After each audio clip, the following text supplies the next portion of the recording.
Yep. Inside, I want to kill myself. We are on an 0-7 run over the last 2 days. After tonight was just complete bullshit. So that's how I'm going to start off this show. Horrible Sunday, 1-5. I don't even know what to tell you about that. I just don't want to do this anymore. I have never seen anything like this, man. With the slump continuing, 2 straight losses, not a good day at all. 0-4. I just have not had a good season, man. What kind of slump that I'm on? The slump continues. I've reached a new peak, actually. I'm going to burn my Bruins hat, man.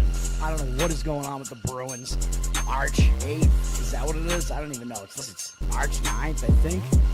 Who even knows, man? I don't know what day it is anymore. I don't even know what day it is anymore, man. Back with you after the worst day that I could possibly have. Back with you, as I always am. Until I die, at least. 0-2 yesterday, and yesterday did not go well for me. 0-5.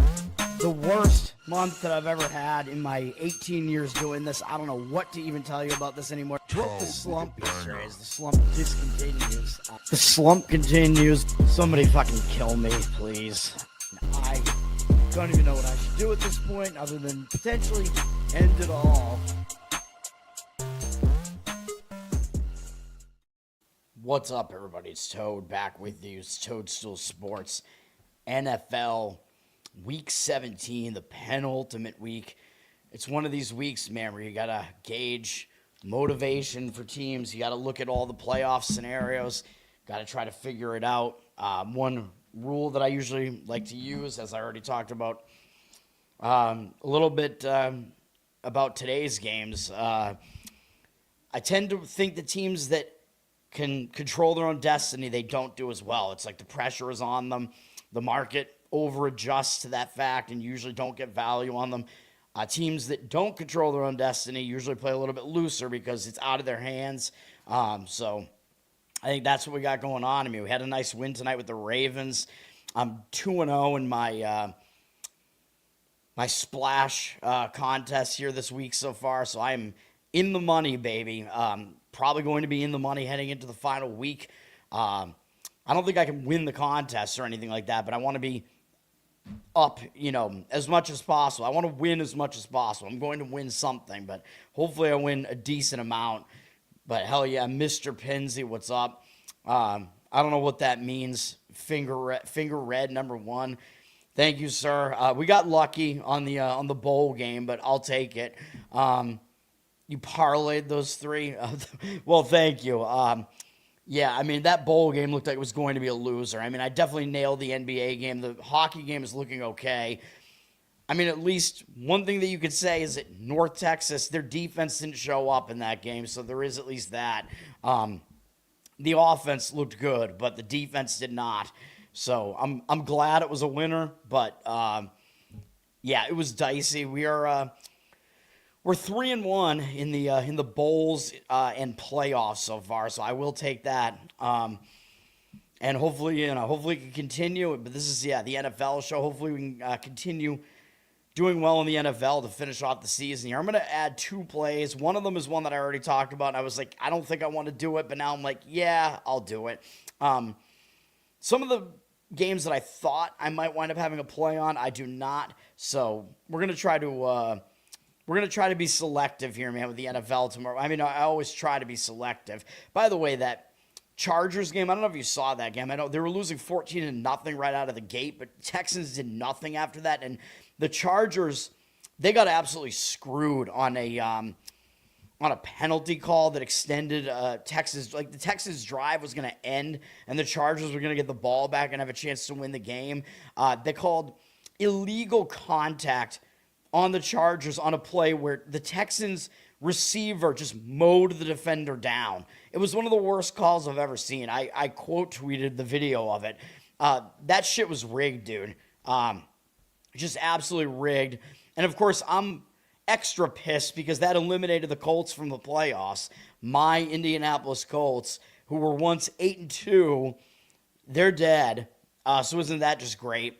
I'm just pissed, dude. Yeah, the Butter, yeah. Butter defense, yeah, meaning that everything is good but their defense, right? It's like a butter face, but in football form. But yeah, the Chargers absolutely should have had a chance to win that game, and I couldn't believe that call.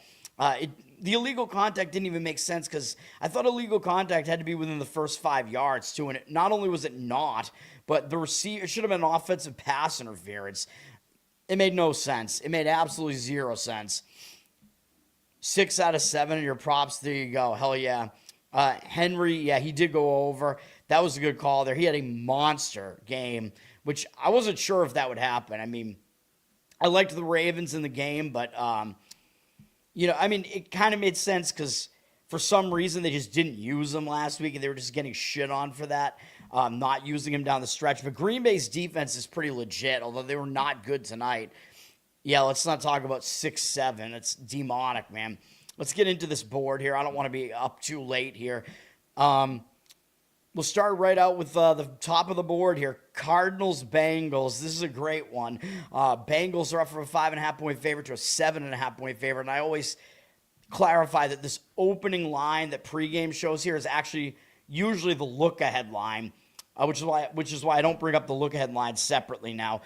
So basically, the look-ahead line was when it's actually a separate market. So I think it's stupid that they show that as the opener because it's a totally different market. Like basically, those are the lines that existed for this game before last week's games were played. Then once last week's games start, those lines come down, and then they put up the new lines in the new market. So, but what it does do is, so you have to learn, you have to know how to read it. So basically, this wasn't a move based on the money coming in on the Bengals. What this was they're two separate markets. So hopefully that makes sense. So the new market opened probably at 7.5, and that's just kind of where it stayed. 93% of the tickets, 92% of the cash on the Bengals side there. So the Bengals are insanely public in this game. Obviously, I would fade them. The market read is basically saying fade them. You don't really want to be on a side ever that's this public. And, I mean, what do the Bengals really have to play for? And should you be laying this many points with a defense that's this bad? Probably not. Their defense is awful. I know they murdered Miami last week, but Miami actually, I believe, outgained them in this game if you look at the stats. So this was not what it looked like on the scoreboard last week. No, it was close. My mistake. Cincinnati only outgained them by 18 yards. It was Quinn Ewers' debut, and he threw, I think he turned it over two or three times. So he was very turnover prone in the game. He was moving the football, which you should against an awful defense like the Bengals, but he was turnover prone. So take that for what it's worth, but that game was not the blowout that it looked like on the scoreboard. Cincinnati does finish the season next week at home against Cleveland, which is still a rivalry game, so for what that's worth, they might not really pay attention to Arizona. Arizona has been horrible, I know, and they keep not covering recently as well, but it's still true that they've lost, 8 of their losses have been by one score, and 7 of them have been by 4 or less, so you're asking them in this case to cover a 7.5. If you're going to play the game, I think that's the only way that you can play it is take the points with Arizona. So that would be my opinion there. You lost on the Chargers money line. Yeah, that was some bullshit there in that one. I did not love the handicap in that game. Like I just couldn't figure it out as I talked about on the show. Yeah, the under definitely did hit. Yeah, I leaned under in that game. That wound up being an easy win on that one, I think. It landed 36, right? So, yeah, the total was up to 41. I mean, that was definitely way too high. We have Seahawks, Panthers, which this is an interesting game. I mean, these two teams are both atop their divisions right now. They're both surprises that I don't think anybody, if anybody told you they predicted the Seahawks would win their division, I think they're just an idiot or they're lying to you because this is just a complete surprise. Panthers, I mean, because their division is so bad, I mean, I could kind of see that being a prediction from some people that wasn't like totally off base, but I still didn't really see that happening either. But these two teams are atop their divisions. They haven't clinched the divisions yet. Now, my first reaction to this is the Seahawks are in a horrible spot because we know what the Seahawks did last week. Besides screwing me over because I didn't go with the money line on it, I went -1.5. I should have gone money line, but what were the odds they were going to win the game by 1? I mean, I'm just so mad about that. They should have just lost the game, just put us all out of our misery, you know what I mean? The Rams actually dominated the Seahawks in this game. If you look at the stats in the game, I know the Seahawks won the game outright, but part of my handicap in this game was that the Seahawks actually outplayed the Rams the first time, even though the Rams won. This time, the complete opposite happened, and the Rams actually outplayed the Seahawks, and they really shouldn't have lost this game. They were winning by 16 in the fourth quarter. The Rams outgained the Seahawks 581 to 415 in the game, and the Seahawks were -3 in turnovers.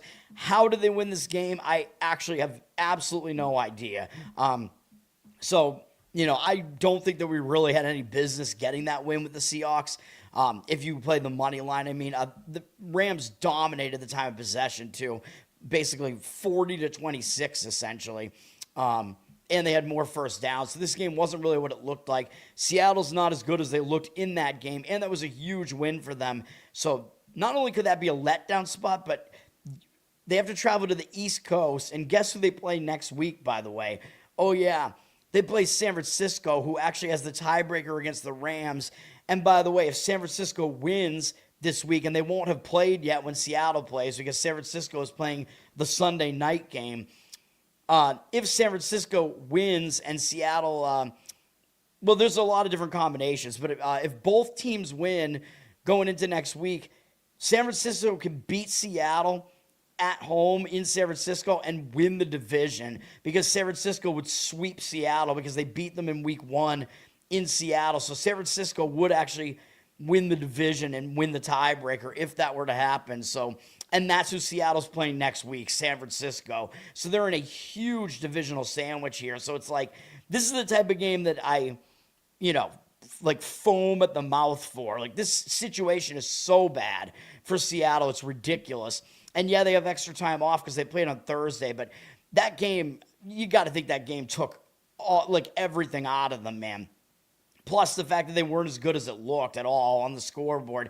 They somehow got out of there with the win. Having the extra time off, I think, will actually hurt them because they're just kind of thinking about it the whole time. Now, the problem I have with this is that Carolina's in a bad spot because Carolina, they just beat Tampa Bay. Huge game for them, which put Carolina atop their division. And really, the division is going to come down to next week, which is Carolina against Tampa Bay again, because I believe that Carolina can clinch this week only if they beat Seattle, which is unlikely because they're a big dog here. And Tampa Bay would also have to lose, which I don't think is likely either because Tampa Bay is playing Miami. One of those events might happen, though. But Carolina plays Tampa Bay again next week, so they are in a Buccaneer sandwich. Whatever the hell, I don't know. What do Pirates eat in sandwich form? They have scurvy, so I have no idea. But yeah, Carolina, I just can't quite do it, man, because Carolina's in a bad spot as well. So Seattle's just in an atrocious spot, though. So if I was going to play this game, I would take the points with the Panthers. Seattle's sitting around a 7.5 or 7-point favorite here, but it actually looks like the public sentiment is kind of on the Panthers to some extent. We have 58% of the tickets and 75% of the cash on the Seahawks. So the actual money seems like it is laying it with the Seahawks. I still don't really get it. The total is pretty low as well at 42.5. Which, by the way, the total in that Cardinals-Bengals game is hilariously at 53, with both defenses being very, very untrustworthy in that game. But this game, lowish total at 42.5. I think it kind of makes sense to take the points in that respect as well. If you force me to give a side, that's what I would do. I would take the points. The Seahawks are just, again, that is a spot where if the Panthers had anything other than that win over Tampa Bay last week, I would probably be playing the Panthers here. It's just ridiculous, but I have to pass the game. So anyway, yeah, those are my thoughts on that game. I'm reading the chat here. Hang on a second. Garrett, you're a Panthers fan, right? You're a Carolina guy. You're going to take the Panthers. Good luck with that. I still think the Panthers are a mirage. I don't think they're really that good. Yes, thank you, sir. I appreciate it. Nancy, what's up? What are you keeping? The TI, like the rapper TI. What are we talking about? A Texas Instruments calculator? What are we talking about here? The pirate booty sandwich. That's what they're in. Yeah. I kind of want to be in a booty sandwich, man. Although I'm more of a tit man than an ass man. All right. What's the next game up? Oh yeah, Giants Raiders. I was considering this game. I like the Giants in this game. The Giants are sitting around a 2.5-point favorite here. 59% of tickets, 61% of the cash on the Giants. I know it's at Vegas, but Vegas, their home advantage is almost nothing.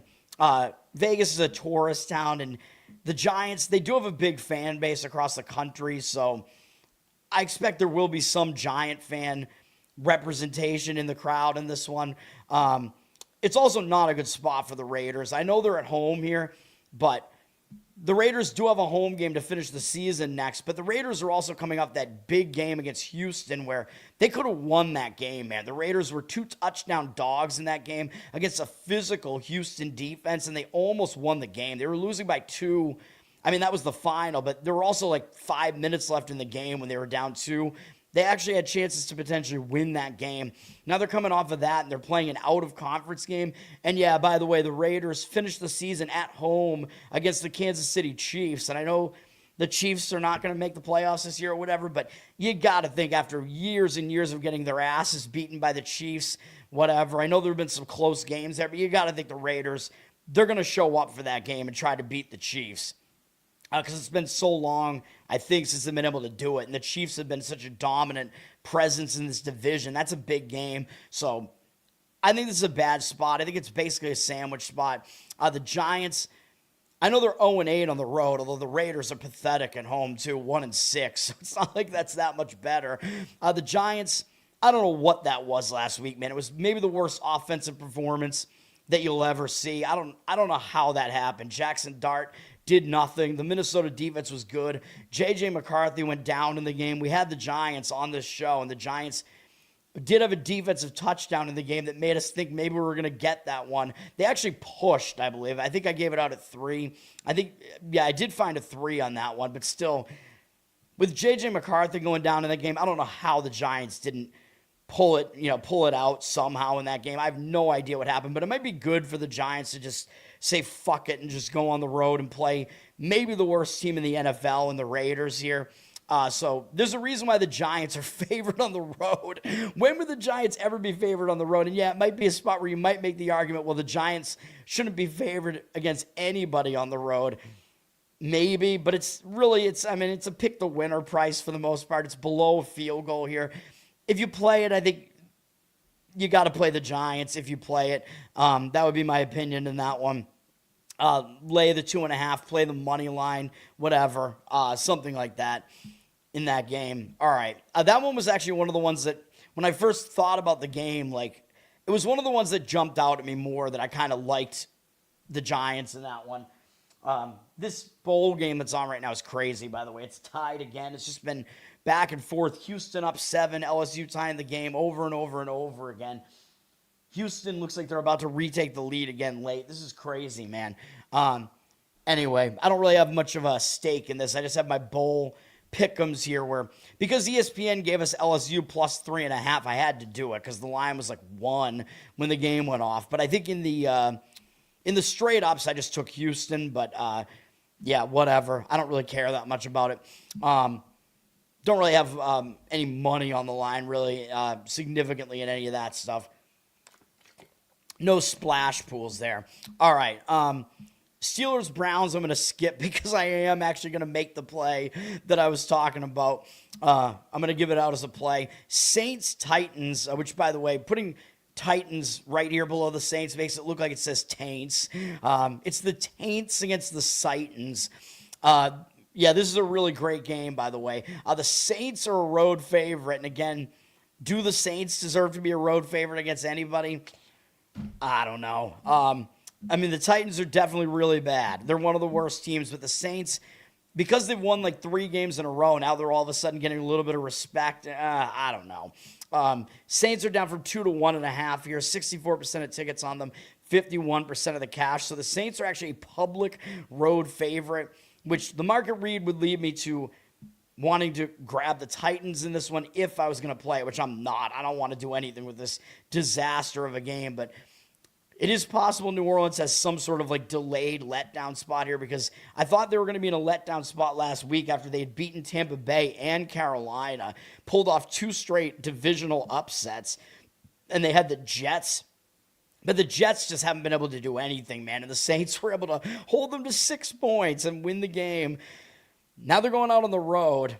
I don't know. Road out of conference game. It's one of the games that means the least on your schedule. Would have me somewhat leaning to the Titans, although the Titans are awful at home. They're 1-7, but that one win did just come last week, so they finally kind of got that monkey off their back. They finally got a home win. This is their final home game. I think Cam Ward is out there basically saying that they want to show up and play well to give the fans something in this last home game here. But you could make the argument the Titans are in a letdown spot because they just beat the Chiefs. And I know it was the Chiefs with a third-string quarterback, and it was the Chiefs without Rashee Rice, but still, it is the Kansas City Chiefs. So you could maybe make the argument the Titans are in a letdown spot here. They do have Jacksonville up next, which is a divisional game where they might be able to play spoiler, but if I was going to play it, I probably would have to lean to the Titans based on the market read there, but I don't want to touch that game at all with the longest pole in the universe, which is my dick, obviously. Dirty Sock, what's up, man? Thanks for hanging out. All right. Next game up is Buccaneers-Dolphins. Buccaneers are up to a 5.5-point favorite. They are very public, 82% of the tickets, 91% of the cash on them right now. Total's not very high at 44.5. By the way, Saints-Titans 39.5. We're seeing some real ugly totals this week in some of these games. This game, the Buccaneers, I mean, it's all going to pretty much come down to next week. I mean, I believe, yes, if Tampa does lose this game, yes, they will be eliminated, I believe. Or actually, maybe they have to lose and Carolina has to win. Is that right? Wait a minute. If Tampa loses, they're 7-9. But Carolina could fall to 8-8 if they lose. Yeah, so Tampa Bay would still be able to, I believe, beat Carolina next week if that was the case and still win the division. And that depends on the tiebreakers, though, because Carolina beat them the first time. So, yeah, I mean, Tampa, they're going to want to win this game for sure. Because if they don't, then they're going to need a lot of help. But they are coming off that big game against Carolina where, yes, they lost the game. You could argue they're going to be in a bounce-back spot. I mean, you're going to get an effort out of Tampa Bay. You would have to imagine, even though they're in a Panther sandwich here, they just cannot afford to lose again because Carolina is now in the driver's seat. Miami might show up for this game, though, man. It's, a little bit of a Florida rivalry here. Miami didn't look good last week.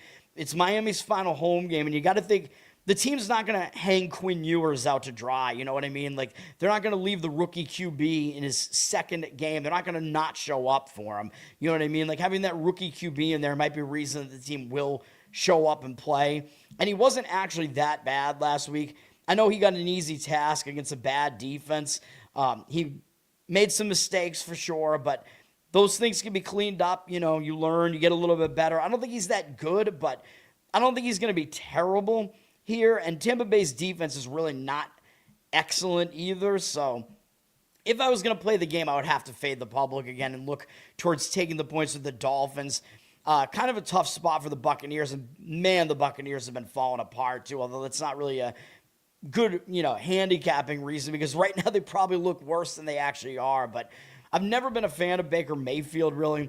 Always thought he was a head case, but I never thought he was a great quarterback. So that the MVP talk that was going on earlier this year, I was like, yeah, no, I don't think so. This division is ass, whatever. I think I would take the points with the Dolphins in that one if I was going to play it. Nancy, the pisser, bathroom demons. Yeah, so my bathroom that's like right over there, one of the next rooms over, upstairs here, sometimes when I piss in it, it sounds like somebody's pissing in my shower. And then in my other bathroom downstairs, sometimes I feel something like breathing on my neck when I'm pissing downstairs. I don't know. 2 different bathrooms. I don't know what the deal is with that. Yeah. Demons, spirits, whatever. Oh, yeah. Kramer, now I'm driving the bus. Yeah, that's one of the epic Kramer scenes. I think he probably ad-libbed that thing, right? Yeah, talking about how, he saved the bus because the bus driver had a heart attack or something, couldn't drive anymore, and then he had to start driving. Now I'm driving the bus. Yeah, some great Seinfeld scenes there, man. Almost every Seinfeld episode is actually really good. All right. Next game up is Jaguars-Colts. My Indianapolis Colts. The Jags are a public road favorite. 83% of tickets on them and 79% of the cash. They're down from 6.5 to 5.5 here, maybe 6. I mean, I think just on principle, you kind of got to take the points with the Colts if you're going to play this game. And I considered playing it because the Jaguars, really, they're coming off what I think is kind of their legitimizer game. Because I think people just weren't really thinking the Jags were legit, even though they beat Houston early in the season. Nobody really cared about that at the time. They beat San Francisco on the road. Nobody cared about that either. San Francisco was dealing with some injuries and whatever. They beat Kansas City. That was a big one. And then they did have a letdown after that against Seattle. But then they were just kind of rolling along. They did crush the Chargers, so they do have some pretty good wins in here. It's just, it feels to me like nobody was really paying attention because after that they beat Arizona, Tennessee, Indy in the game that Daniel Jones got hurt, and then the Jets, and just nobody really cared. Then all of a sudden Jacksonville goes into Mile High and puts up 34 points against basically an elite Denver defense. Huge win for Jacksonville last week. Now second straight road game. And it's against Indy, who they did already beat at home. And I talked about that at the time. Indy has not won in Jacksonville in over 2 decades? Is that what it was? Or I forget exactly. Or maybe a decade. I forget what it was. But over a decade, I think. They hadn't won there in at least 10 years, I think. Ridiculous. So Jacksonville got that win again. But again, Daniel Jones went down in the game. Now, I think Indy might be out for revenge, if you really want to call it that, because Indy, that game was the game that derailed Indy's season. They lost their quarterback. They could never get on track after that. They haven't won since then. They never win at Jacksonville. This is Indy's chance to do something here and maybe spoil it for Jacksonville. So, I talk about this when a team is dead, which Indy is now dead, and I'll talk about that in a minute, which is kind of the reason why I don't really want to do this. One of the reasons they will get up for a game is to play divisional spoiler, and that is what they can do here, and it's also their final home game. And, Phillip Rivers, man, I mean, he's at least motivating people out there. I think he's really, really getting into the game, man. You can see the footage. I know they've lost both games with him. They haven't exactly played bad in those games against Seattle and San Francisco, 2 pretty good teams. Phillip Rivers is getting everybody hyped up, man. He looks hyped. He looks excited to be there. This is the final home game. They got the shot to try to beat Jacksonville. Now, I worry a little bit because Indy did just get eliminated officially because Houston won today. So Indy no longer has a chance to win the division. Not that they really thought that they did anyway, but they do have Houston next week. So maybe they did feel like maybe they did have some shot, which I did talk about this morning. So I do worry that maybe it's kind of a dream crusher scenario, or maybe Indy is just, slightly defeated because they got eliminated. But again, I will mention once again that eliminated teams, one of the types of games they will show up for is divisional spoiler, and that's what they can do. If they beat Jacksonville would, I believe Jacksonville would drop behind Houston. Well, I don't know who has the tiebreaker right now because they're 1-1 head-to-head. But they do have a chance to maybe knock Jacksonville out of first place in the division. I don't know if they necessarily want to put Houston in the driver's seat there, but whatever. I mean, it's a game that I think they will get up for, especially because Jacksonville was the team that derailed their entire season. That was the game that did it. So I think Indy is going to show up for that game if I were to guess. So I would take the points with the Colts in that game if I was going to play it. We have Patriots-Jets. Patriots were going to be a 9-point favorite. Oh, and by the way, I should mention the Colts were like a 1-point road favorite at Jacksonville, and now Jacksonville's like a 6-point road favorite at the Colts. Of course, it's because, there's the drop-off between Daniel Jones and Phillip Rivers, but I think that's an over-adjustment, too. I don't think there's that much of a drop-off to Phillip Rivers.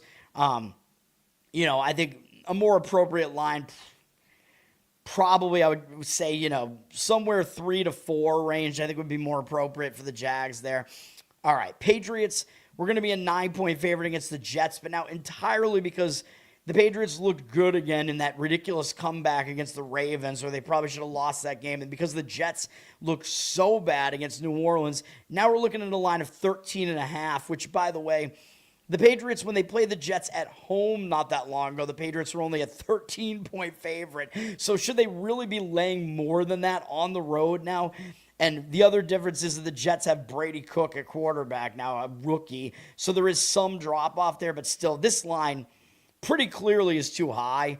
Am I jumping out of my seat to go grab the Jets plus the points? No, I'm not. But if you force me to give you a side in this game, that's where the line value is. The Jets plus the points would be the way that I would have to tell you to lean in that game.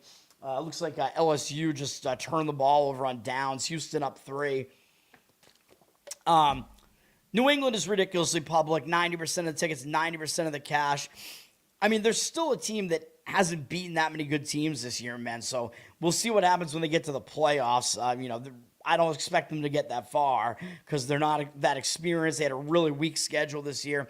I know the Jets are a horrible opponent. I get it. But the total is also pretty low at 43. So do you really want to lay 13.5 on the road in a game where the total is in the low 40s? Again, I don't really think so. New England, they don't have much left, though, so New England does play Miami next. I believe if New England wins this game, I believe they clinch the division, if I'm not mistaken. So they're going to clinch it if they win one of the next 2 games, I believe, which they will, but they don't even need to cover to do that. And New England did just clinch a playoff spot, by the way, with their win over the Ravens. And for a New England team that hasn't been to the playoffs, I believe, since the Tom Brady era, that's a big deal that New England's going back to the playoffs, man. So that could put them in a letdown spot here.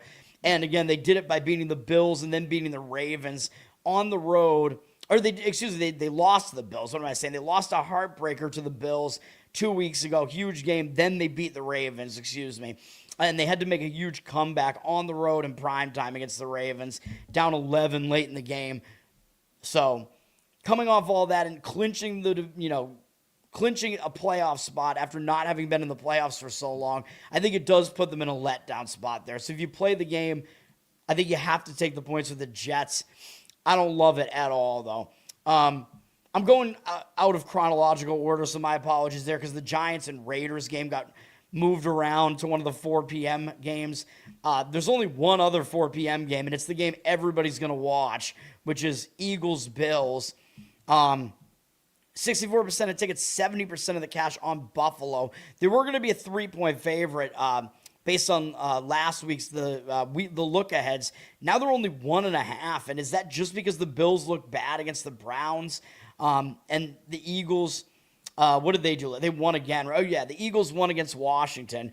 So, yeah, I mean, I think it might be a little bit of an over-adjustment. I know I heard my man, Marco D'Angelo, talk about this game, and he thinks it's a trap line, like almost like they're begging you to play the Bills, because now the situation here is that the Eagles just clinched their division, so they really can't improve their playoff positioning at this point. They won their division, and they're almost essentially locked into the 3, because I don't think they're going to be able to overtake the winner of the NFC North or the winner of the NFC West. So the Eagles are almost locked into the 3 seed out there. They can't fall behind the winner of the NFC South, obviously, either. So they don't really have a whole lot to play for.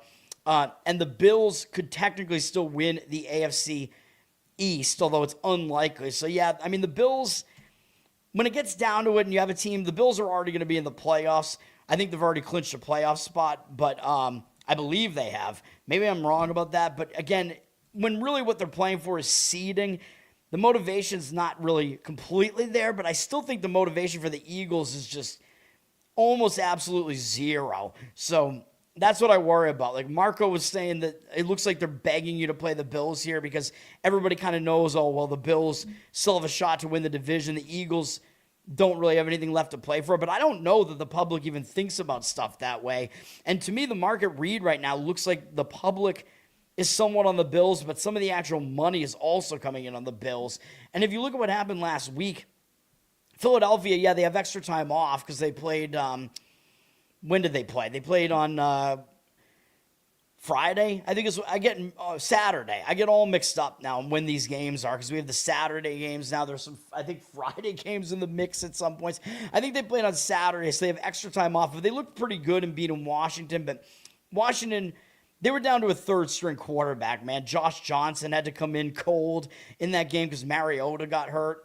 So, I mean, there's not that much to take away from that game. It looks like a decent win. Now it's a road out-of-conference game. I don't really see it being a huge game for Philadelphia. They finished the season at home against Washington, which is also not a game that means a whole lot, really. So, I don't know. I mean, you could see maybe Philadelphia rest some guys next week, potentially, but I just don't really see it, man. And for Buffalo didn't play well last week against Cleveland, so I think you're getting a little bit of line value maybe because of that. And it was a bad spot, remember. I talked about it. Buffalo had that huge win against New England the prior week, and they had this big game against Philly on deck. So, and Buffalo's been really good at home, too. So, I don't know. I kind of disagree with Marco on this one. I would slightly lean towards Buffalo on this one, but I don't want to play it. Buffalo, by the way, is, yeah, like I said, 6-1 at home. The only loss was that 3-point loss to the Patriots. Buffalo, they had won a ton of games in a row at home, I'm pretty sure. Philadelphia is only 5-3 on the road. Now, the one thing that does point towards Philadelphia here, though, is Philadelphia is the better defense, technically getting points. And, I do like to lean that way. When you have the better defense as an underdog, I kind of like to lean that way, and that is Philadelphia here, although it's a slight underdog. But I like defense in general. Yes, Philadelphia has the better defense. Buffalo has the better offense here. So I do think probably side and total are correlated here. The total is down to 44, so it's not a high total. But I think if the Bills are going to be winning the game, I think the game's going to be somewhat higher scoring, whereas if the Eagles are in position to win the game, it's probably going to be a little bit lower scoring. So those are my thoughts on that game. Then I am going to give out a play in the night game, like I said, Sunday night. And then Monday night, I do not have a play, but I will talk about it. I apologize. I keep looking over just because I want to see who wins this Kinders, what is it, the Texas Bowl? I forget what it even is. Whatever bowl this is. Monday night is Rams-Falcons. The Rams are an 8-point favorite. 83% of tickets on them, although 92% of the cash. So the Rams look like they're public, but some professional money coming in on them too. Total of 50, fairly high. But in this game, I mean, I would probably still lean towards fading the public here, though. The Rams, the one thing they do have going for them is that they were better than they looked in that game against Seattle. They should have won that game against Seattle. They actually, as I pointed out when we dove into the box score, the Rams completely dominated the box score in that game. Now, what's difficult for the Rams is that was a huge game, so they're coming off of that. I know they have extra time off because that was a Thursday game, but still, they're having to travel to the Eastern time zone, and it's going to be their fourth road game in 5 weeks, which is fairly difficult to do, so a lot of travel for the Rams. And then they do finish the season at home against Arizona. Now, the Rams do still have something to play for because they could still potentially win the division here. Somewhat unlikely at this point, but they still have the chance to do it. So, they're not going to totally overlook the game, but what do I always say? I've said it numerous times on this show. I think I've said it. For a team like Atlanta that's going nowhere, one of the games they're going to get up for is a primetime game. And it's going to be a primetime game where they can play spoiler, not against a divisional opponent, but they get to play one of the top teams in the NFC in the Rams on a Monday night game. I think Atlanta will show up for this one. And they've actually looked fairly good in their last 2 games, beating Tampa Bay and Arizona. Kirk Cousins kind of getting into his groove a little bit again, which is, I like seeing it because I like Kirk Cousins as a dude. I got to see him in both seasons of Netflix Quarterback there, which I was talking to my family members about that too.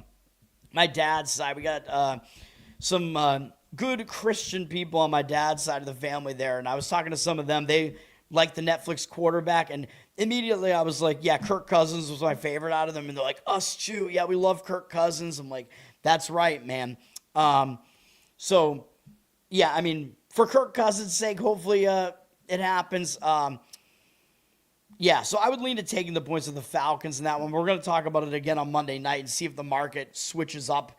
Tyson, what's up, man? Thanks for hanging out. Did I get the sweep? San Jose up by 3 with 2 minutes left? All right, hell yeah.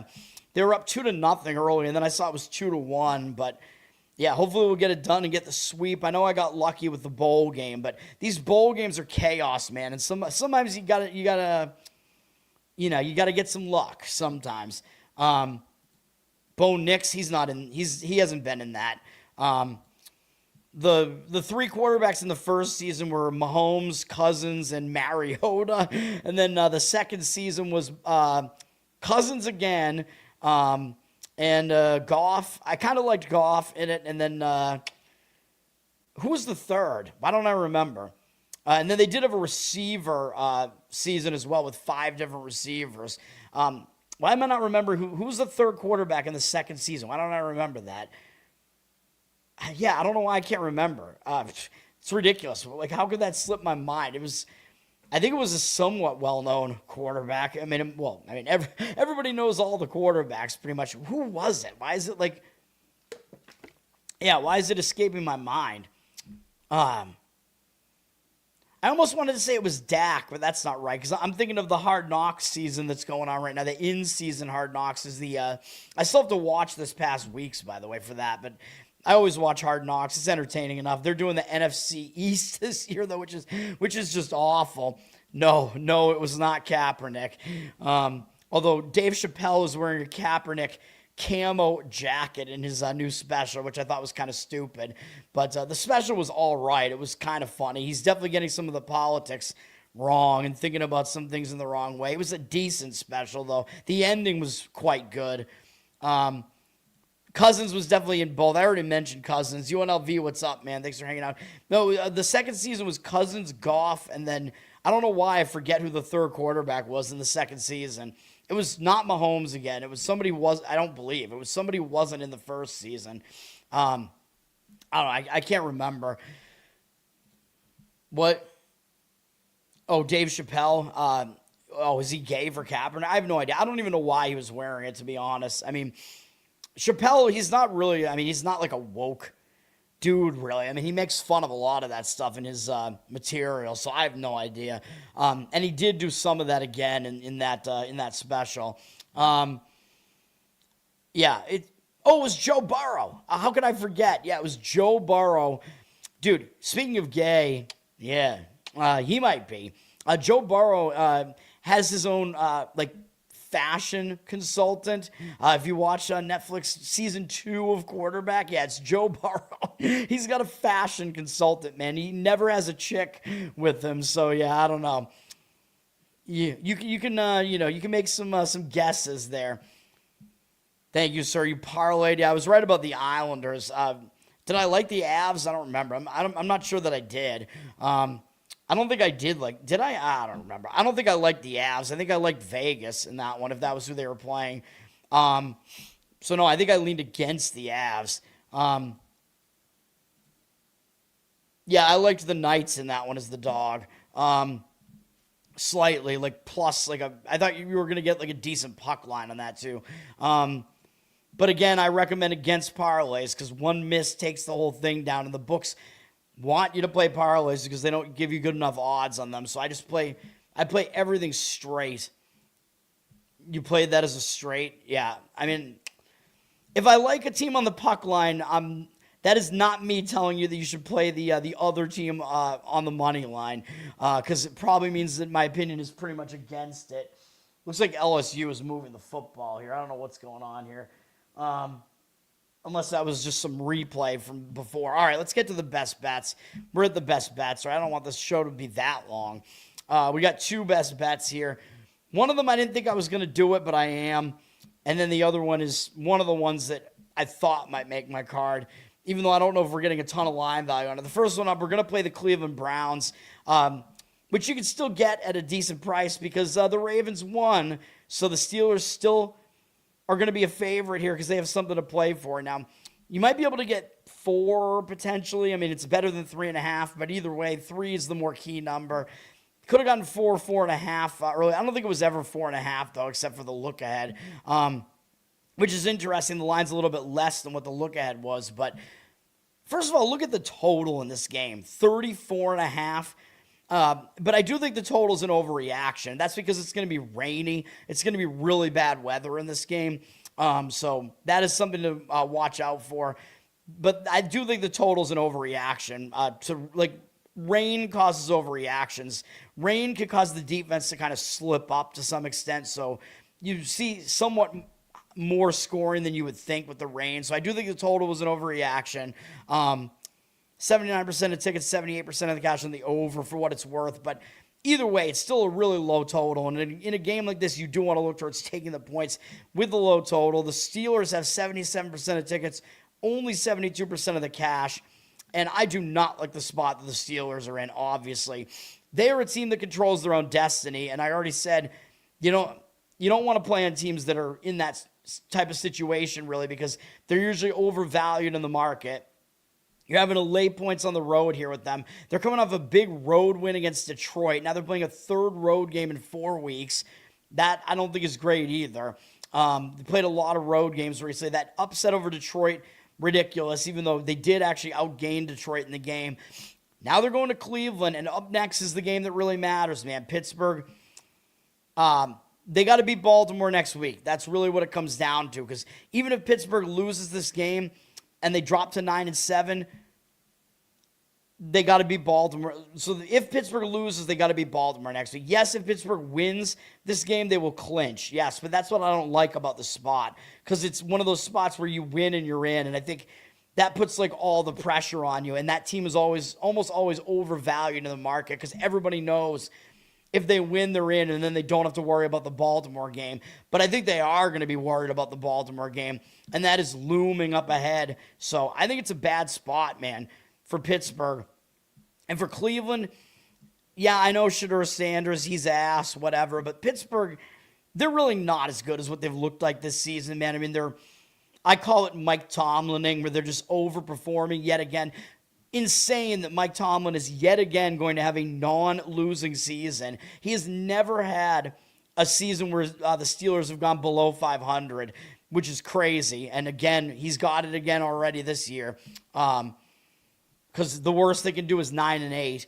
Now for Cleveland, this is going to be like their Super Bowl, man. I know I had mentioned I didn't love it just because Cleveland was coming off that close call against Buffalo, where they almost beat Buffalo. But then I thought about it more, and it's like, do you really think they're not going to show up for their final home game in a game where they have a chance to potentially spoil Pittsburgh's season? At least they could not allow Pittsburgh to win the division on their watch. You know what I mean? I think Cleveland's going to show up for this. You're getting the better defense, getting points, which is Cleveland at home. So I do like that as well. Cleveland is the better defense. I know their offense is bad. Shedeur Sanders, he's not the guy, I know. But we're going to rely on the defense here, and what's going to be probably kind of a muddy, ugly game here. Not only that, but if you didn't know, Pittsburgh has not won in Cleveland since multiple years ago. I believe the last time they won in Cleveland was a couple of years ago. But not only that, but Cleveland has won 5 of the last 6 matchups at home against Pittsburgh. One of them actually was a playoff game, which I believe was Baker Mayfield on Cleveland winning the game. But 4 of the last 5 regular season matchups in Cleveland against Pittsburgh, Cleveland has won them outright, including last year. And by the way, that was one of my plays last year. I gave out Cleveland against Pittsburgh at home last year, and we got the win on that one. It was a primetime game. It was an ugly, ugly game in the snow. I think it was Jameis Winston. Was he on? Yeah, he was. He was on Cleveland, right? Yeah, he was balling out. I know Winston's a lot better than Shedeur Sanders. I know, but this just feels really similar to that game, man. Even though that game was a primetime game, Cleveland, they're going to treat Pittsburgh at home like their Super Bowl, man. I mean, that's just what they do. So those are my feelings on that. I think Pittsburgh's overvalued coming into this one. We'll do it. We'll take Cleveland plus the points. Also, Cleveland did lose at Pittsburgh earlier this year, and I gave out a play on that one on Cleveland. I probably shouldn't have. Cleveland was coming back from London. They chose to not take the bye, and historically, teams that chose not to take the bye actually did pretty well, but this year it did not work out at all. I think every single one of those teams failed to cover, so it was bad, but yeah, Cleveland, I mean, they'll be able to probably make adjustments, whereas if you're Pittsburgh, you won that game, so, like, what do you really have to adjust? Like, you won the game easily against Cleveland, so Pittsburgh does not have any adjustments to really make off of this game. And they won it. It wasn't really misleading or anything. Pittsburgh did outgain them by about 100 yards, whatever. But that's that play. Yeah, we will be on Cleveland. And then I have one more in the night game here. Yes, sir.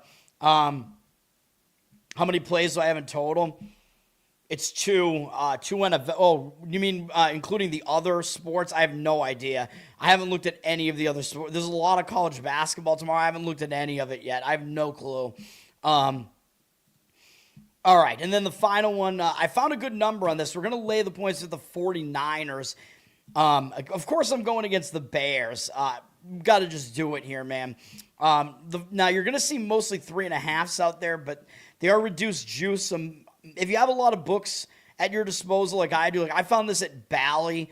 It was -3. It was, full disclosure, it was like -113, but it was pretty close to -110, so whatever.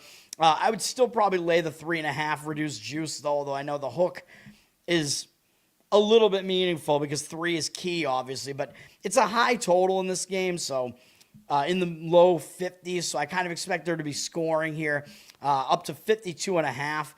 Money coming in on the over, 76% of tickets, 84% of the cash on the over. We do have a Niners defense that has a lot of injuries going on there. And then the Bears, I mean, their defense just isn't very good. They're like a bottom several defense. So, yeah, I'm not really going to disagree this is going to be a high-scoring game.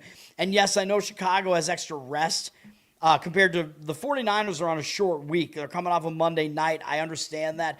Both teams are traveling similarly, though. And yes, Chicago did play on Saturday, so they have extra rest, but come on, man. Chicago beat Green Bay. Huge win, and it was a game they had no business winning.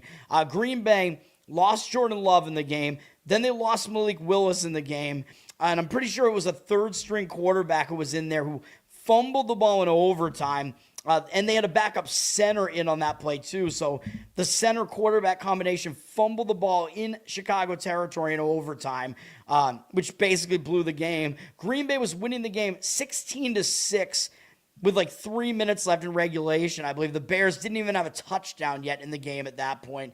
And then the Bears scored, they recovered an onside kick, which was the only way they were even going to stay in the game at all. And then they scored again, and Green Bay's offense just, they couldn't do anything. They if they had made like one first down, they might have been able to put the game away, and they couldn't do that. So it was a bullshit win for Chicago. I believe Green Bay outgained them in this game, if I'm not mistaken. They were, at least later. No, they did not, actually. Chicago did slightly outgain them. Green Bay did dominate time of possession by more than 12 minutes, though, and they had more first downs, and they led basically the whole way. So, yeah, I mean, I think it's a misleading win for Chicago, but that was a huge win for Chicago. Now they got to go to the Pacific Coast, and I talk about this when these more easterly teams have to go to the West Coast prime time. It's kind of bad for their biological clock because they're playing like really late. They're playing at, 11 p.m., their time, whatever. So that's when the game ends. I mean, so they can kind of get fatigued towards the end of the day. And yeah, Chicago does have a huge revenge game against Detroit to finish the season. It's a big divisional game, man, because Detroit embarrassed them the first time they played them this year. And it's the whole Ben Johnson thing, you know what I mean, where he was Detroit's OC.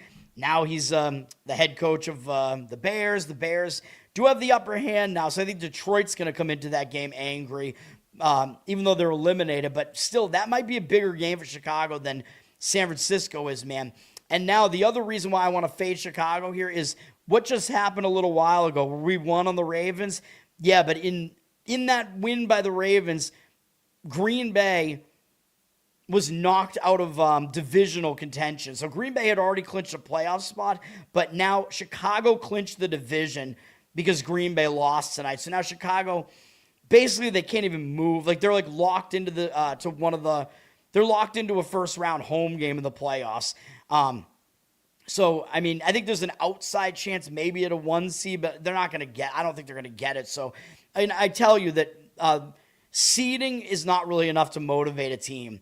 Like, teams just don't really, like, think about that. Like, getting into the playoffs at all is a motivator, yes, but seeding is not really. So I think the fact that they clinched the division tonight, I think they're going to be in a huge letdown spot. I think all week they've been thinking about that win over Green Bay. Huge win. So I think the extra time off doesn't help them. I think it actually hurts them. Meanwhile, San Francisco, yeah, they looked pretty good. They scored a ton of points on Monday night. Everybody saw it, but I don't think people are really going to put that much weight into them clobbering Indianapolis. I know Phillip Rivers, fun story, but they're not going to put much stock into the 49ers beating the Colts. It's just what it is. Yes, I know the 49ers have a huge game up next against Seattle. I get that, but the 49ers, for that game to mean something, I think they also need to win this game. So I know there's need there and you're laying points, and I don't love doing that sometimes, but I think the spot is way worse for Chicago. So that is what we're going to go with here. Again, Chicago doesn't really have much need at all here. And sometimes, yeah, you'll argue that, well, that means they're going to play looser, but also I just think the Bears are just still way, way overrated here, man. And the public, they're slightly leaning towards the 49ers side, 70% of tickets. We got 87% of the cash on the Niners, so the market read is still indicating to me on the 49ers side. We'll see what happens by tomorrow night, but I like the Niners here. That's what we're going to go with there. And that's going to do it, man. Hopefully we can get some wins out of that. The 2 plays, one more time for the NFL, are Cleveland plus the points. Don't know if you'll be able to get better than 3.5, but I do like 3.5. You're getting the better, you're getting at least the hook on the key number there. San Francisco, like I said, I found it at -3. If you got a bunch of books available, you might be able to find that. I would still probably do it at 3.5. Oh, and I did forget a teaser of the week, although actually my mistake, because I was going to say if you wanted to make a teaser, I was going to say you should have teased whoever was the underdog in the Texans-Chargers game up. Like, whenever you saw the line at 1.5, you should have just teased that dog up, because either way you did it, they covered that leg of the teaser. So my mistake, my apologies, man. So, yeah, I should have given that one out. And then I don't even know what the other leg would be, though. Like, I mean, I don't think any of the favorites are necessarily like a really great, like, outright. You know what? I could see the argument for doing it with the Eagles, like bumping the Eagles up to above 7. It would be a Stanford Wong. The Eagles at least play good defense, so they might be able to not let the Bills run away with that game. So the Eagles might actually be a decent teaser leg. And Saints-Titans are very low totals. If you want to pump the Titans up to 7.5 at home, getting 7.5 points at home, that seems like not a bad teaser leg either. So just throwing that out there. That's going to do it, man. Thank you, sir. Thank you, Mr. Pinsey. UNLV Giants. If you're going to tease the Giants-Raiders game, you'd have to tease the Raiders up to 8.5 or whatever. I don't know. I don't necessarily love that one. I like the Giants to win that game, so I could potentially see the Giants winning that game by margin. So I don't know. That one worries me a little bit more. The Raiders, they're just atrocious, man. Thanks, guys. Thanks for hanging out. That's going to do it. Learn to Toad on Twitter. Got subscriptions over there now. Learn to Toad on Instagram. Like and subscribe here on YouTube. Give me, the comments on here. Positive comments, man. And then we're on audio as well, Spotify and Apple. Give me a good review over there. That helps me out as well. Listening over there helps me out. We're on my uke stuff is on YouTube. Covered in Uke is my ukulele covers. I think I got that up to date. Charles, I got your cover up there as well. The one that you requested, which you can request. Go to patreon.com/learntotode, and I will prioritize those requests for uke covers there, and you get a uke Spotify feed there as well. And then I'm also on the Loser Cast. You can check that out as well. The comedy podcast panel. Wow, this game is a 3-point game again here. It's been back and forth, man. This game's crazy. Both teams have scored since the last time I turned my head. Crazy game. Anyway, yeah, and then at some point, I guess there will be this Giants podcast that I'm supposed to be doing with Ben, but haven't heard from him over the holidays. The G Spot is going to be the name of it. Maybe at this point we just won't do it until next year, but we'll see what happens with that. But that's going to do it. I'll be back in the morning.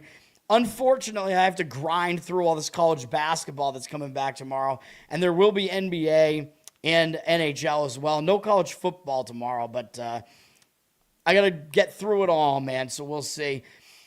My loser pick should win. Yeah, thank you. The Call of Duty CEO. Yes, that's right. He crashed his Ferrari and caused his own death and the death of a friend whose name hasn't been released. So really, really great. Definitely a loser. That's going to do it. I'll be back in the morning. Got to get some sleep as well. Thanks, guys, for hanging out. Peace for now.